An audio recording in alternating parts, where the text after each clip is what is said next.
जल्द ही तुम्हें सब कुछ समझ में आ जाएगा उमर। क्या समझ आ जाएगा? इस खेल का फाते तो मैं हूं और ये तुम जल्द समझ जाओगे।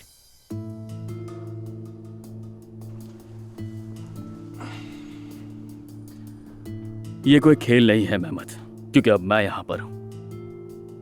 मैं ना आयजा को और ना ही इस कंपनी को नुकसान पहुंचाने दूंगा तुम्हें। आयजा या फिर चाहे ये कंपनी, दोनों तुम्हारे नहीं है। तुमसे पहले जो कंपनी के हालात थे फिर से वैसे ही हो जाएंगे, और मैं ऐसा होने नहीं दूंगा। मैंने तुम्हें वॉर्न किया था उमर, तुम्हें कहा था वापस चले जाओ तो बेहतर होगा, लेकिन तुमने मेरी नहीं सुनी। अब जो भी होगा उसकी जिम्मेदारी तुम पे है।